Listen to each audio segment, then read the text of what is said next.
Kamal Haasan or Madhavan. We all know there are such great actors to Indian cinema, but இவங்களோட காம்போவில் மொத்தம் 3 படம் வந்திருக்கு, which is completely masterpiece. There's a quote called comedy is a serious business. நீங்கள் ஒருத்தரை கேவலமாக பேசி கோவம் கூட படம் வச்சிடும், ஆனால் சிரிக்க வைக்கணும்னு சொல்லிட்டு ஒரு ஆள் ட்ரை பண்ணிங்கன்னா அது ரொம்ப கஷ்டம். பட் அது இவருக்கு கஷ்டமானு கேட்டிங்கன்னா, உதாரணத்துக்கு அன்பே சிவம் படத்தில் வர இந்த ஓப்பனிங் சீன். அவங்கள தப்பு சொல்ல முடியாது, நீங்கள் நல்லது நினச்சி தானே செஞ்சுருக்கீங்க. அது ஒரு விஷயம் சொல்லட்டுமா?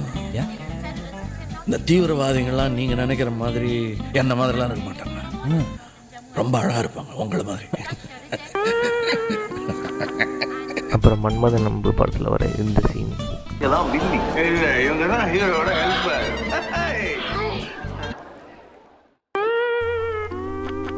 அப்படி எல்லா சீன்லையுமே எங்களை சிரிக்கிறது தான் ஒரே மோட்டிவாக இருக்கும். And that's how a comedy should be. But இப்போ வர தமிழ் சினிமாவில் வர காமெடி எல்லாமே என்ன பண்றது கிஸ்தரிப்பமா இல்ல வேணாம். நீ பண்ற காமெடிகளாம் அதுக்கப்புறம் ஃப்ரெண்ட்ஸா இருக்கலாமா நாங்க கேட்போம், ஓகேன்னு சொல்லுவாங்க. இதுல அவங்களுக்கு ஒரு ஜில்லு எங்களுக்கு ஒரு குழு. நீ பண்ற காமெடிகளாம் போய் கேட்டு சொல்லு. Sorry sorry. ரெண்டு பேரையும் சேர்த்து பார்த்தா 10 மாதிரி இருப்பீங்க. நிறுத்தா.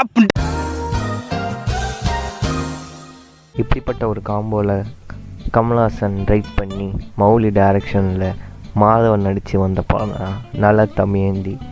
சரியா இருக்கு. ஒரு ஐயர் பையன் அமெரிக்காவில் போய் செட்டில் ஆனால் எப்படி இருக்குன்றது தான் படத்தோட கதை. டெப்டி கலெக்டரா என்னது தன் தலையில குப்பள்ளி கொட்டிக்கிறது. You go fast but slowly. Can you speak English? ஐயோ இப்போ அதுதானே பேசினேன்.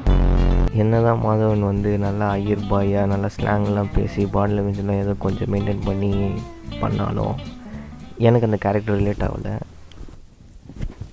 Not possible. சரிடா.